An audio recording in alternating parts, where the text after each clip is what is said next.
said that if that number was within reach, you go for it.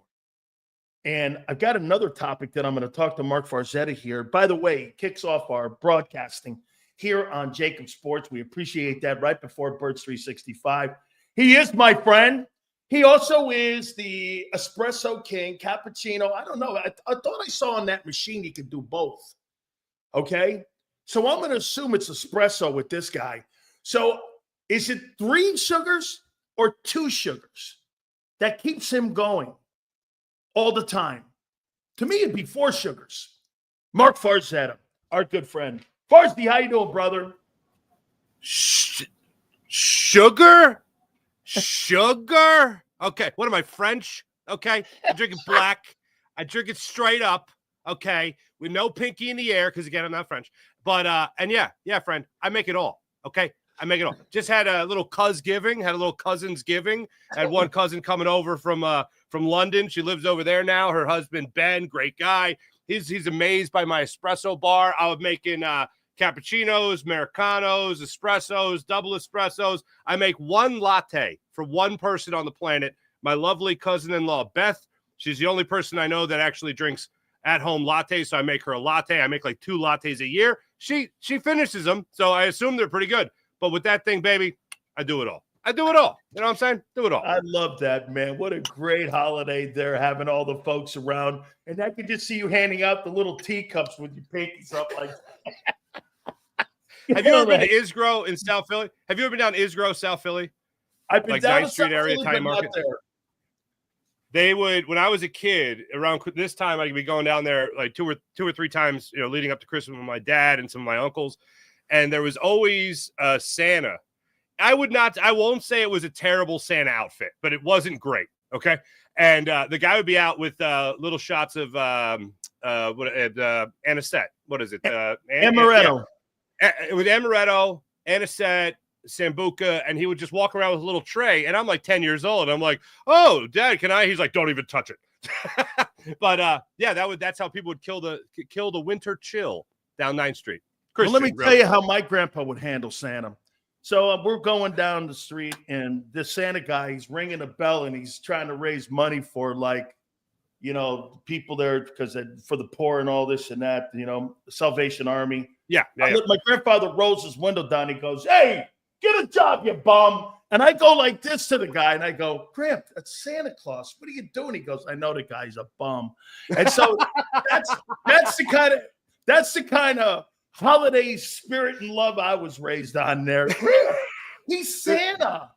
Get a job, you bum. And I'm like, see, we could have fit in Philly too. You guys threw rocks at Santa, snowballs at Santa Claus. Allegedly. Look at him go to the defense of that. Allegedly. All right. Hey, Farzy, we had on Brian Westbrook yesterday, and I asked this question. What do you think the Eagles will do here? If you are 100 yards shy of that 2105, you've wrapped up home field advantage. Westbrook said, he goes, I'm lining everyone up, and we're going to go get that record because it's an organizational record. The 5 guys who blocked all year would want that record.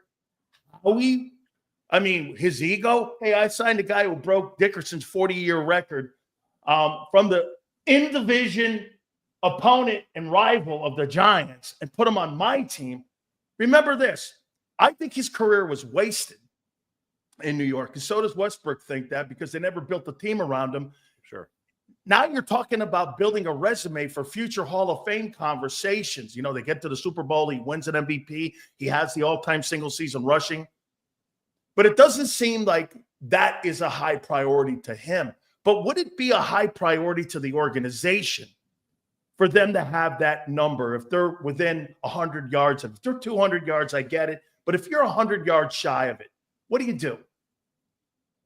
I mean, if I'm the Eagles, I want that record. I want it for one name in particular, Jeff Stoutland. I mean, there's what great feather in the cap of Stoutland University. I don't know what they call those things at graduation that they give the doctors with the rings on the sleeves or whatever, but that'd be Yeah, right. Me neither. So those things. That's what they're called. Those things. But how many of that would it be for Jeff Stoutland to have that? You know what I'm saying? To have with this offensive line, because I put it like this: there is no better, if you can call it a combo. There's no better 1-2 punch than Saquon Barkley running behind this offensive line. There is nothing more dominant than that, and there's no greater exclamation point than going and getting that record. However, unfortunately, as a city. And ultimately, I root for the city. What we want is a parade. Like, we don't get a parade for the rushing title, or for the all-time rushing record. It's a great thing. He's 108 yards away from breaking LaShawn McCoy's team record of most rushing yards in a season. That's going to happen. But when it comes to the all-time record, a record that has stood for so long, a record that has come close to being broken by Adrian Peterson, some years ago, it would be phenomenal to break it. But all in all, what's the best interest of the city and really long-term for the team is making sure Saquon Barkley is as healthy as possible. If you're 100 yards away, last game of the season, or in a game that you have everything wrapped up, I am all about making sure Saquon Barkley, and the most dangerous combo in all of football, him behind that offensive line, is as healthy as possible going into the playoffs. That's all. That's ultimately what matters. Would it be a great thing? Would it be awesome? Absolutely. But would be even better is to know that I have a healthy Saquon Barkley behind this offensive line going through the postseason and then into a Super Bowl. You brought up a point that I hadn't thought of here, that, now they have a conversation now, and now they have a category for Hall of Fame coaches that are contributors like Dick LeBeau. Can you imagine, with a Super Bowl ring already with Jeff Stoutland? He also has the offensive line that broke the all-time single-season mark. You're talking about a guy who can put himself into Canton with all those accolades there, with all the All-Pros, with all the Hall of Famers that he's going to put in. There's already a conversation now to put him in the Hall of Fame with the amount of players that he's had. But I'm saying, if you have that record plus 2 Super Bowl rings, most of the time contributors like that don't get put in. But and I know Dick LeBeau is a former player too, but wouldn't that be something that the organization would want for Stoutland as well? Like you said, you add that to his resume, Mark. That makes the case even stronger when he's being considered. And he has the title of run game coordinator as well, not just offensive line coach, but he coordinated a run game that was better than any in the history of the NFL. If, of course, they break that record. And I'm rooting for it. I hope it happens in the next couple of games before we start worrying about or considering resting players and all that stuff. But I know one thing for sure is going to get broken, and that's at least LaShawn McCoy's record, and that is significant to this team. I love the idea that when he broke the record in LA against the Rams, he went right to his offensive lineman, and he said, "We got it. We got it. We broke Shady's record," and he was high-fiving all the guys. So I can only imagine what it would be like if he's able to break Eric Dickerson's record and just have that in the feather in the cap of Jeff Stoutland as well. Help me out here on this. And, since 2022, when they were running those RPOs, and I was glad to see them in that Ravens game where we saw more RPOs. And by the way, they're running it now at a 20% clip, 22% clip since the bye week, which is by far and away the most of any team in the NFL. Do you have a problem with a 28th ranked passing attack, the number 1 running attack, and there's such imbalance of it where, explain to me here, Mark, Kellen Moore was brought in not to improve the run game. That was already a great run game. You've been great for 14 years running the ball. He was brought in to run an offense. I'm starting to look at sometimes with Devontae Smith, I don't even know he's not on the field anymore. It just doesn't seem that has become a priority. Now, look, when you've got a thoroughbred like Secretariat, you're not going to put it in the barn and go, let's just throw the ball. But I counter that is take a look at those first 15, 20 plays. They're constantly throwing the ball into the worst first quarter offense because they're throwing the ball. Then they get smart and they go back to Barkley. Do you think Kellen Moore has improved this offensive passing attack since 22? Because, again, I don't see where. It's almost, to me, Mark, the best thing happened to the Eagles this year was those receivers getting hurt. Because would they have really gone to running the ball with that effectiveness if they had all those guys? There's only been 3 games this year that Goddard, Devontae, and AJ have played. I'm wondering, would they have considered doing exactly what they do in the first quarter, still like they did in 23 by throwing the ball more? Because you paid those guys. They're $51 million out there. Tell me how you're seeing this.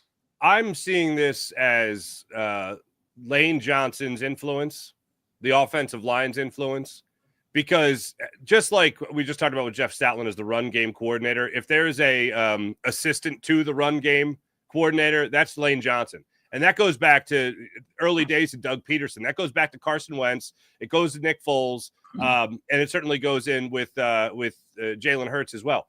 The guy that is most likely to on the field be calling for the run game is Lane Johnson. And who is one of the guys after the bye week that went up to the office with the open door policy and Nick Sirianni and said, hey, we signed Saquon Barkley, right? We're consistently one of the best offensive lines, if not the best offensive line in all the football, right? Maybe we should run the ball. If you want to talk about identity of a team, if you want to talk about bread and butter of a team, Saquon Barkley running behind us is a pretty damn good idea. So let's do that. I also give credit to Jalen Hurts as well, who at the bye went into that office as well and said, hey, what's our identity going to be with this team? Because we do have Saquon Barkley back there. I don't know if it's so much the wide receivers getting hurt, first A.J. Brown, then Devontae Smith, and only having those guys together for a limited time. But I think it has more so to do with the leaders on this team realizing that they have the most powerful weapon. And that's, again, Saquon running behind this line. So they'd be fools not to use it. And one of the things that just baffled me, because you touched on the early starts here, the starts for the Eagles, how they're always slow. It's an insane thing to me. And this Ravens game was a perfect example of it because they ran it with Saquon Barkley. I think it was the first play of the game. They got 12 yards. And then they decided, I can't remember the order, run with Will Shipley, swing pass to Britton Covey? Yeah. What the hell is that? But all in all, I think what clicked for this team was at the bye week. They said, look, let's do this for a while until it doesn't work anymore, which is run with Saquon. It hasn't stopped working, so they're just going to keep on doing it. And here's what I find fascinating about it. If they do start slow in the run game, in the days of Doug Peterson, in the days of Andy Reid, and even the days of Chip Kelly, if it didn't work, you just forgot about it. I mean, that's a question for Brian Westbrook. He knows all too well about it. But with this team, they just keep going because they know by the end of the third quarter, by the start of the fourth quarter, again, no better example than this Ravens game, that D-line is going to be worn out by getting the break speed off them by this offensive line. And there's going to be a huge hole there for Saquon. So for me, I think mostly it comes down to that bye week, everybody in that locker room, most notably Nick Sirianni and Lane Johnson, and also Jalen Hurts, had a come-to-Jesus moment and said, hey, look, this is how dominant we could be with Saquon Barkley, who's been added to our roster behind this offensive line. Let's keep going to that well until it's dry. And so far, it's still got plenty of water down in that well, and I think the Eagles are going to keep going to it. Okay, let's do this now. Let's use the Ravens as an example, especially last year when they won 14 ball games. They went 14-3. When you're looking at that offense and you see the amount of games and you see the amount of wins that they have had over the last 2 years, the Ravens, people would look at that and go, that's a regular season team that's built for regular season wins. When they got into the postseason, when they had to throw the ball against Kansas City and they stopped the run, okay, when you stop the run in Baltimore, can Baltimore really throw the ball 40 times and win a ball game? I don't think they can, Mark. And I don't think the Eagles can throw the ball 40 times and win a ball game. Do you know that they're averaging 20 attempts right now since the bye? And that's because they're running the ball more. Obviously, I'm not saying don't. But I'm saying, do you think that this offense has a chance to struggle when you play better defenses, better coaches, hotter teams in the postseason, and when you need to rely on the pass? Do you think that's easy as just flipping a switch where you haven't done it really in a year and a half? Do you think they're going to be able to do that in the playoffs this year if it's needed? Say that the running game, for whatever reason. I mean, if you think about it, the last game, the Ravens held them to 250 yards in total offense. Mm-hmm. There was just some shitty decision makings that were going on by Lamar Jackson. I thought he played terrible in that game, but they still had 5 yards of carry, and they kind of held the Eagle offense down to one of their second lowest. I guess the Bucs was the lowest at 229. but that was 252. So, I mean, you run into problems in the playoffs. You know that. You have to have an opportunity to win at both levels. Can they do it, in your opinion? I believe they can. The number one reason is if you look at this Ravens game, let's just look at the run defense for a second. This is one of the best run defenses, I believe second best in the NFL. And both Jalen Hurts and Saquon Barkley, as well as the O-line, said, yeah, well, you haven't played us yet. And then they still went over 100 yards in that regard. And that's what you want in an offense. That's what you want in a rushing offense. Then when it came down to it and Jalen had to throw the ball over the middle, which, oh, my God, I thought he couldn't do. They run that read option play. Oh, he pulls the ball. He pulls the ball from the belly of Saquon Barkley and slings it over the middle to a slanting A.J. Brown. If the Eagles' main table has bread and butter of Saquon running the football, the other bread and butter is play action over the middle on a slant to A.J. Brown. Like, even A.J. Brown can't defend it. No, and A.J. said after the game, he was asked the question, were they doing something in that second half? Because in that second quarter, you had, I believe it was 3 consecutive plays where 2 of them were over the middle. The one was, I think, down the sideline, that were play action over the middle, 3 catches, 44 yards. And I believe that was the touchdown that led up to the Dallas Goedert touchdown against the Ravens. But it was right there. They wanted to go to it. They went to it. Bang. 44 yards like it was nothing. Then after the game, he's being asked, hey, did they take that away in the second half? He was like, no, we were running the ball down their throats, so we weren't going to do anything other than do that. And the other part of it is that at the 3rd and 7, on what was the game-sealing drive for the Eagles, I think it was a 7-play drive where Saquon capped it off with a 25-yard touchdown run. They faced a 3rd and 7. Dallas Goedert ran that little rub route that, not to overuse the term, another bread and butter play there for the Eagles. Dallas Goedert streaks across the middle of the field, 3rd and 7. Jalen Hurts hits him in stride. They get a 9-yard gain. They convert the first down. Then for the remainder of that drive, it was only 3 plays. They never saw a second down. So if he needs to be on the money, he could be on the money. You're talking about a guy that, yes, although far fewer attempts than Josh Allen, has the higher completion percentage than Josh Allen. And if he needs to be clutch, if he needs to be on the money, he can do that. If the Eagles need to shift, they can do it. But they just went up against one of the best run defenses, if not the best run defenses in all the NFL.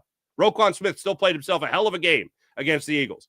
And they still got over 100 yards with Saquon Barkley. And Jalen Hurts, with the run game or pass game, mostly in this case the run, was still able to keep the Ravens guessing. So, yeah, fine. You want to get into the playoffs. You want to face a better defense that's going to try to take away that run.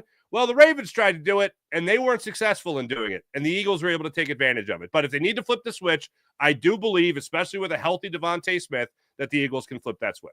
You think that Jalen's gotten better as a passer? Oh, absolutely. Absolutely. I don't see Saquon Barkley being phenomenal as a detriment to Jalen Hurts.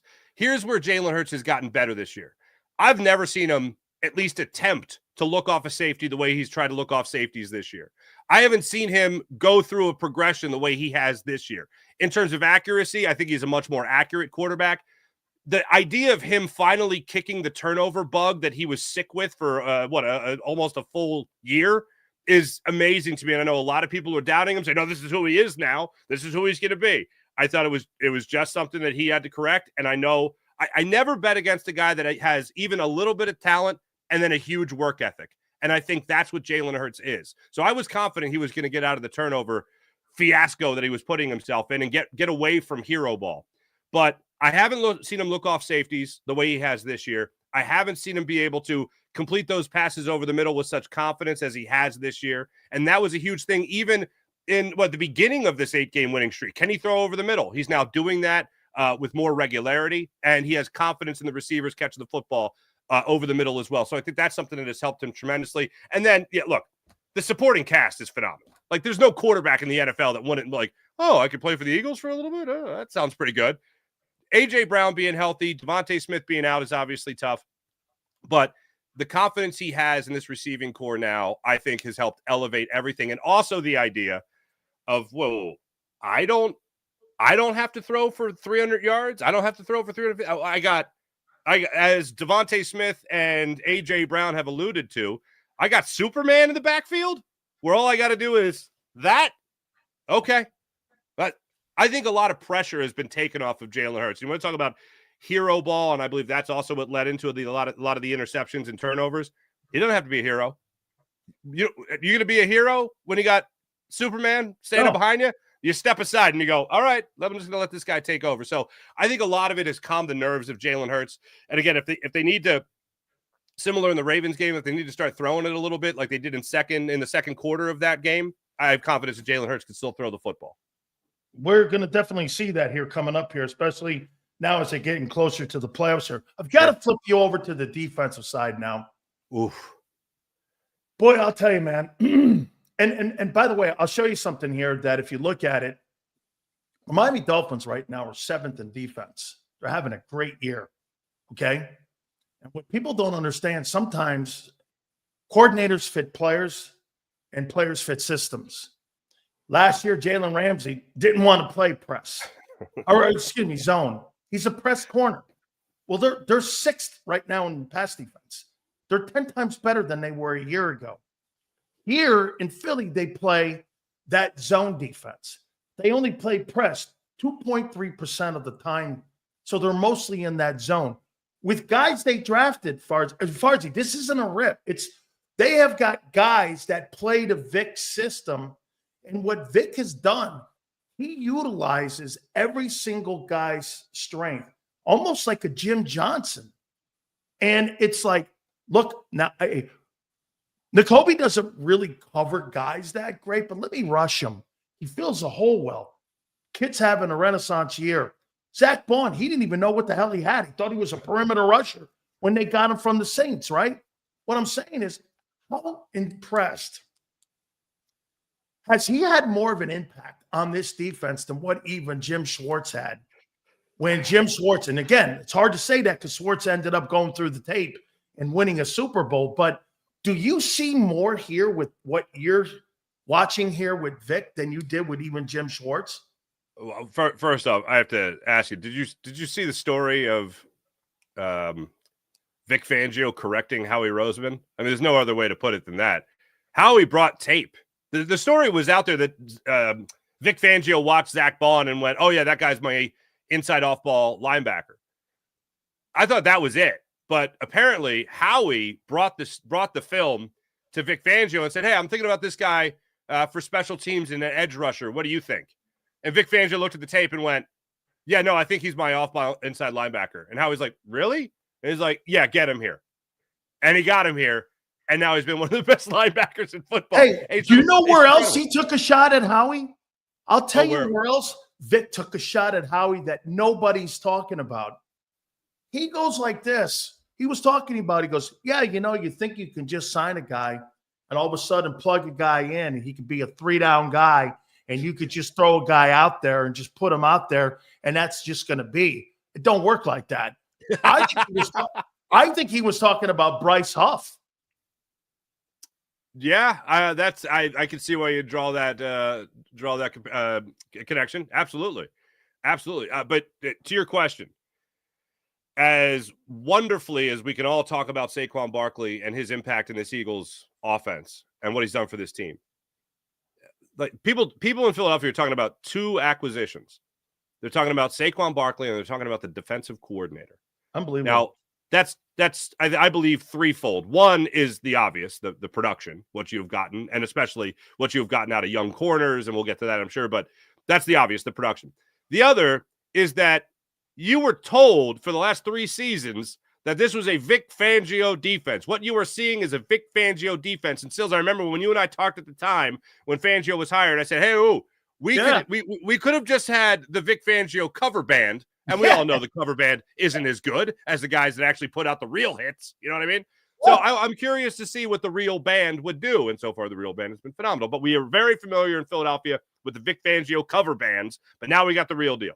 Then the other part of this that I just find absolutely amazing is just that last year it was so bad.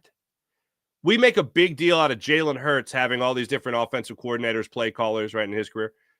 How about this defense that literally had 2 in one season, 2 defensive play callers in one season, and they were 10-3 before they decided, all right, let's make a change here at defensive coordinator as far as who's going to be making the play calls. We're going to go to Matt Patricia and not the Sean Desai guy, who was a direct disciple, the closest direct disciple. I saw somebody use the word acolyte the other day, the acolyte of Vic Fangio, and that was an abysmal failure. So these three things, you put them together and you just watch Vic Fangio work. You hear, fourfold. You mentioned Miami.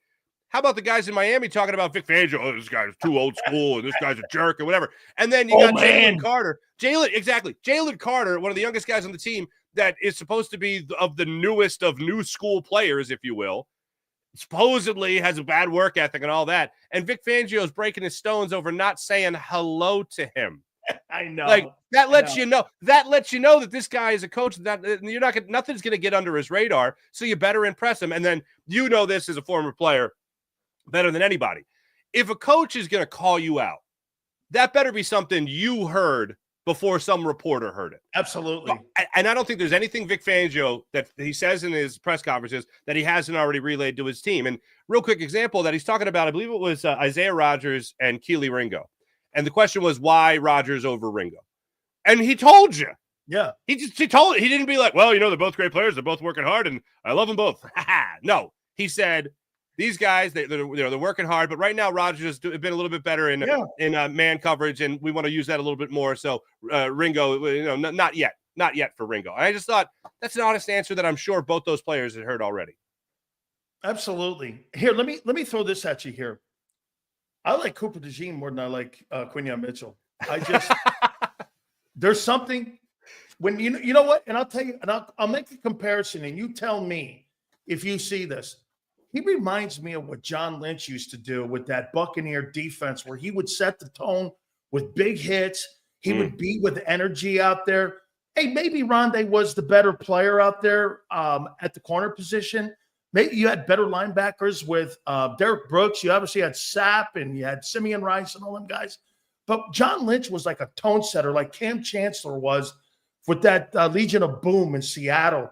And so when I see him, ever since they put him in that lineup, there's just been an energy and something I feel with youth on that side of the ball. And by the way, this is not a diss on Q at all.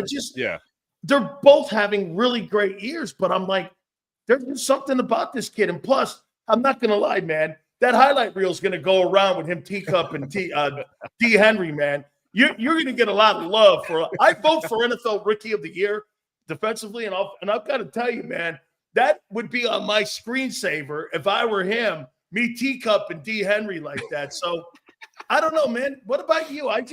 He just brings something to that defense that's just a little different. Well, okay. Here's my problem. You mentioned Defensive Rookie of the Year. So Jared Verse out there in L.A., he's got the amazing. He's number one right now. I have Q second. I have the kid Fiske third, and I have Cooper DeJean fourth right now. Yeah. How about so we love the Eagles, rookie class. No, but obviously we still got 5 games to go. Oh yeah. No. But what I'm saying is, we in Philly, obviously we love the Eagles class, but the Rams did a pretty nice job as well. So let's just get that out of the way. Don't forget the kid Kitchens, who's been the Defensive Rookie of the Year twice, or Rookie of the Week twice. I mean, NFC Defensive Player of the Week twice, not rookie. So they are really drafting well out there themselves with Les Snead and Kevin Demoff. Yeah. Those guys have a lot of the sexy numbers. I went back and I looked at corners to win. All right, so you look at Sauce Gardner. He only had 2 interceptions. Okay, when he won Defensive Rookie of the Year. Oh wow, I didn't know that.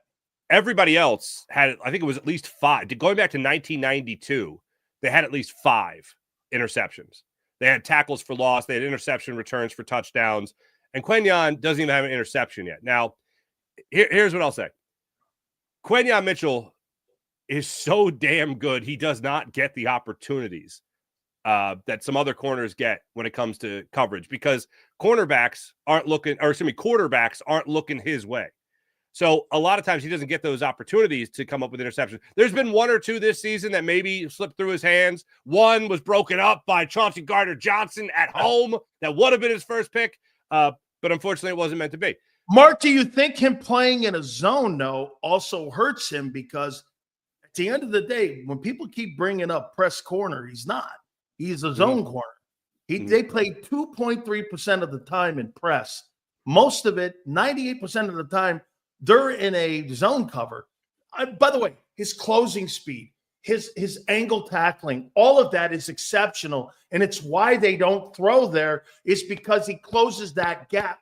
And it's why they throw more to Slay's side, because Slay doesn't have that closing speed like he once had. That's why they're more over there. It's not a rip. It's just, I wonder if that zone defense takes a little bit of that away, because, again, the lack of INTs and the lack of him playing in a press. You know, you don't look at him like Jalen Ramsey. Okay, he fits. He's in a perfect system. You know, people look at that and go, he's right. I'm not fucking ripping him. I'm telling you, he's just in a different, perfect system for them, and that's why they're succeeding. To answer your question about the two of them, Cooper DeJean and Quenyon Mitchell, what I find really interesting is that I think Cooper said it, but I know Quenyon said it as well when they did their first press conferences at minicamp. And when they were asking about how complex Vic Fangio's scheme can be, I know Quenyon was like, yeah, we did this. Toledo. We did, like, I did this in Toledo. Like, this isn't that different. And I'm like, oh, well, that's interesting. That seems like a perfect fit. Yep. And then the other thing was Vic Fangio in training camp, he won't call a corner. He won't call a nickel corner a nickel corner. Yeah. He'll only refer to him as nickel. So he puts a real thick, fat line between those two positions. And I'm watching Quenyon Mitchell and I'm watching Cooper DeJean, and I go, oh, there's that big, fat line that he was talking about as a line of demarcation. Corners on this side, nickels on this side. And Cooper DeJean has those opportunities to go up to the line of scrimmage and make a hit, i.e. no better example than Derrick Henry, and play that aggressive game. And that's because I think he still skews, not that he's a safety, but skews more to that safety role than Quenyon Mitchell does, and plays more to that physical, more physical Marc, to your capabilities. point, Vic even said it in a presser that the slot nickel that DeJean plays in is more of a safety position than more of a corner position. He goes, it's more with that skill set there. So you're right. He has lines in the middle of the field and how he defines people. Dead on. Yeah.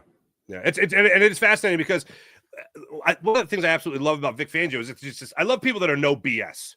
You know, I just love people that are like, hey, here's the opinion that's between your eyes. Deal with it. That's on you. Okay, I said it. You got to deal with it. I don't care. So when he's talking about things in his press conference, and I find them so enlightening, and I wish every coach would be like him, because he doesn't throw players viciously under the bus to stick his chest out. No. He's very matter of fact. So a lot of things that he says, it's the rare occasion where you hear a coach say something and then you actually see it play out on the field. I'll give you another example. So yes, they play a lot of zone and all that. However, after the Tampa Bay Buccaneers game where Baker Mayfield torched them, like getting rid of the ball in less than a second and a half, almost every snap, he said, well, usually I give my corners the option of playing at the line of scrimmage or playing back. And I remember hearing that and going, and I remember hearing and going, whoa, hold on. You're getting torched like that. You don't have a mandate as a coordinator, as an adjustment to get the hell up on the line of scrimmage and start making stops. Give your defensive line a chance. I love if they're struggling, give them a chance. And I'm like, what are you doing? And then after the bye week, just like we could talk about all the adjustments in the world and trusting the run game, listening to Lane Johnson, listening to Jordan Mailata, listening to Jalen Hurts and all that, we could talk about the same thing with Vic Fangio. I don't believe that Darius Slay, Quenyon Mitchell, and then Cooper DeJean, who was activated after that, I don't believe that they went up to him and be like, hey, I'd really like to play press coverage. But you've seen more of the press coverage, because I believe after that, if they're struggling getting home and getting after the quarterback, or at least speeding up his clock with pressures or hits or whatever, I believe that was a mandate from Vic Fangio saying, yeah, get the hell up on the line of scrimmage. The option is gone. I'm no longer giving you the option. If we're struggling, it's an adjustment we're making. Get up on the line of scrimmage and jam that guy. Two last ones here for you. At the end of this season, you know, I was in this camp, and then over the last month, I've actually switched this camp, and I'll tell you what it is. I know that everybody's pressing right now to get Zach Bond a contract and wanting him to sign a contract, but I would make this point to you. Sorry, man. The number one priority for me is Mekhi Becton. That guy is blowing people off the ball for. Brian Westbrook said yesterday, he goes, I can't believe how large he is, and I can't believe the amount and how fast he's adapted. You know what it reminds me of too, as far as it was like when you guys drafted Landon. Landon was the heir apparent to Jason Kelsey's replacement. All of a sudden, you realize you got maybe the top 3 guard in the NFL at left guard there with Landon Dickerson. You're not moving that guy. You're going to keep that guy there. You know, people are talking about, well, no, you could be the heir apparent over there to lane. I don't know, man. That guy's probably going to make the Pro Bowl this year, and he could fight for one of the top 3 positions on the All-Pro team. He is just, I mean, it's incredible. He's playing great. Who would you think is more of a priority for them? Micaiah Becton in the run game, or having a guy like Zach Bond sign a contract who's 27 years old? Let's not forget that as well. What would be your preference? Yeah.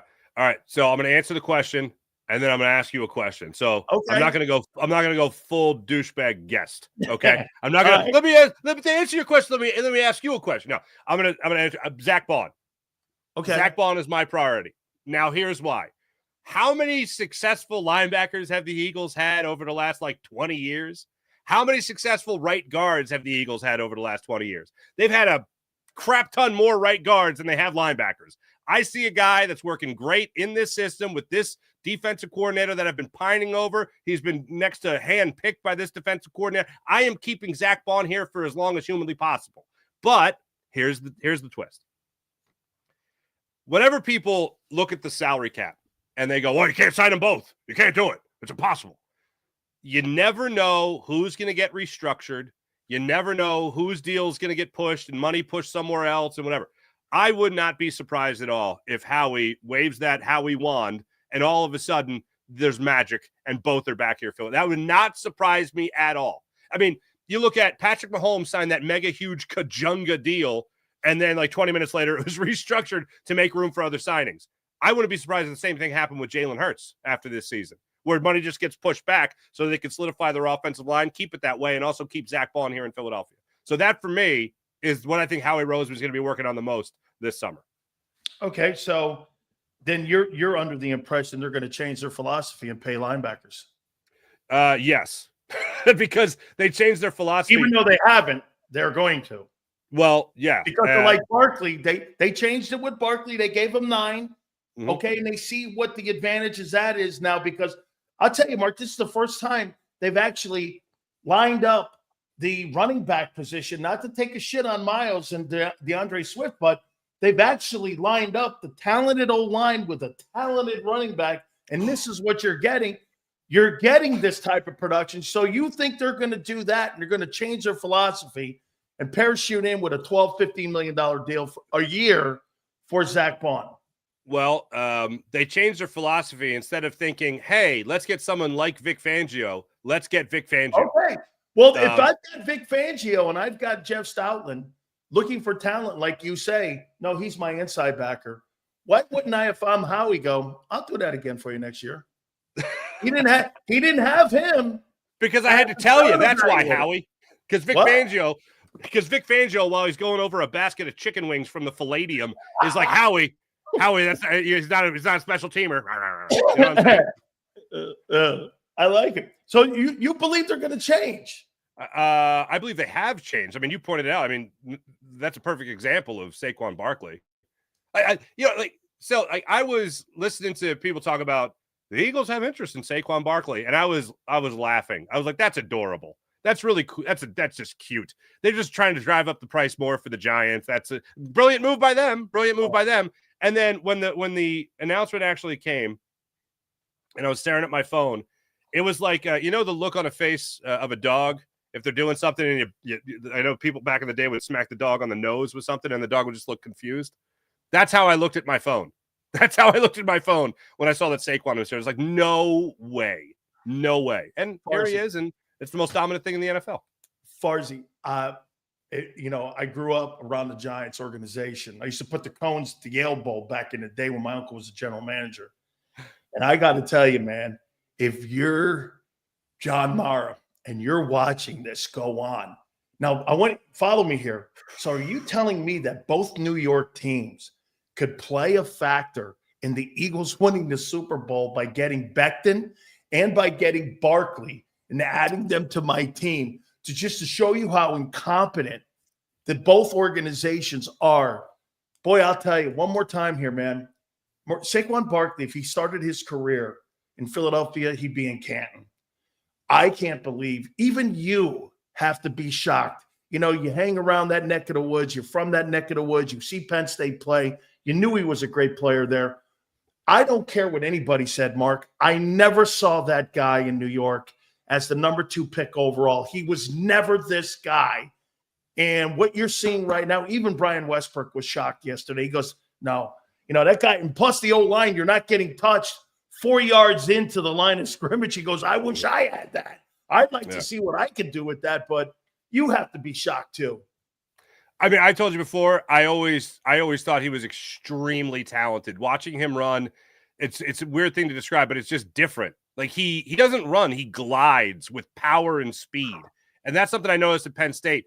And then I saw him with the Giants, and it was like, if this guy, it was a classic situation of how many running backs did we talk? Barry Sanders. How many guys did we talk about? Like, get him an offensive line, and the history books will be rewritten.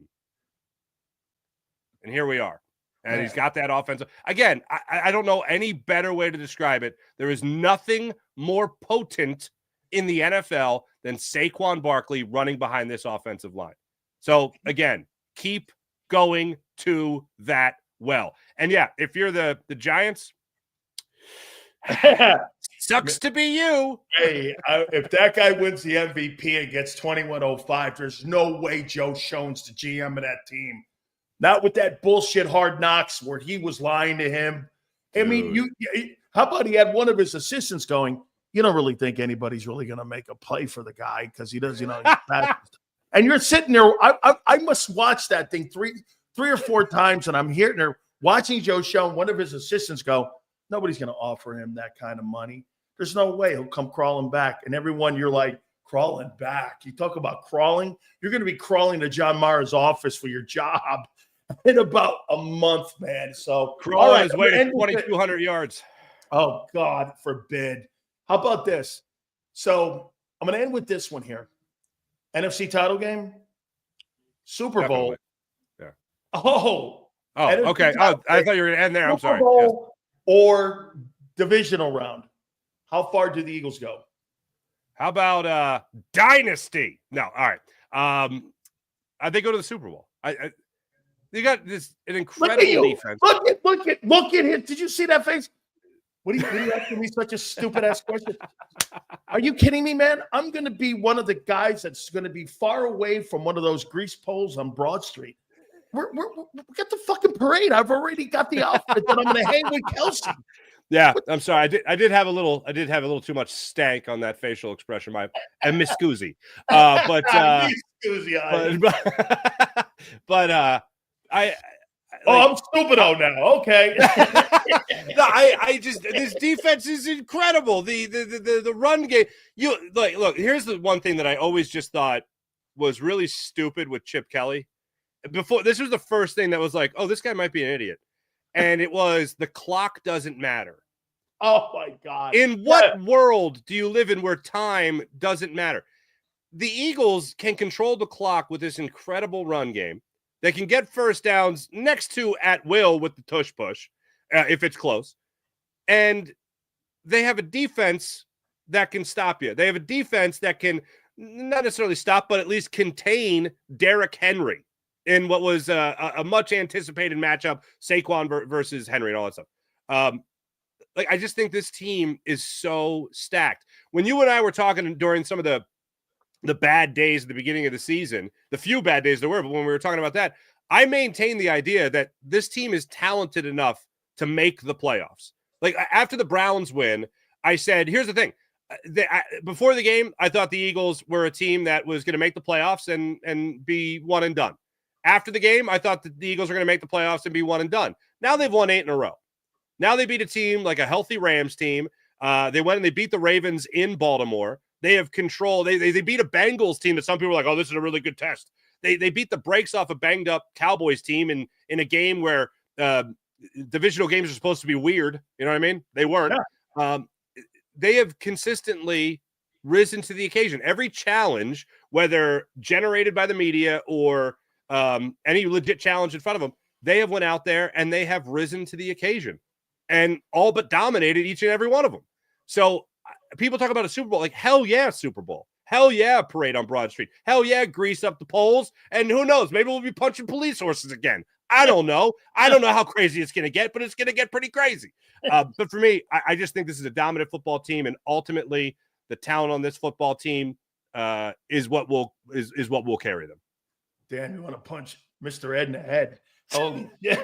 He looked at me weird. He looked at me sideways. All right. Hey, he looked at me with one eye, and I thought he spit at me, so the horse deserved it. He got it in the eyeball. Hey, Farzy, great stuff, my brother. I appreciate it. Don't forget to catch the show each and every single Monday through Friday right here on JAKIB Sports. Thank you so much, Farzy.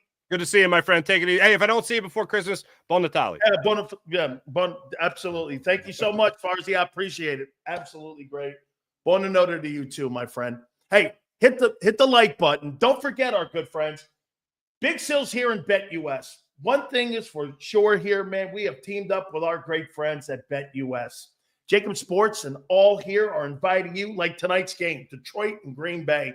What a great place for you to be able to try it out with the YouTube 150. That's right, YouTube 150, sign-up bonus up to $2K. Your second is $125. Your third is 125% of the $2,000 right there for you to sign up with your signing bonus. All you have to do is go to betus.com.pa. That's betus.com.pa.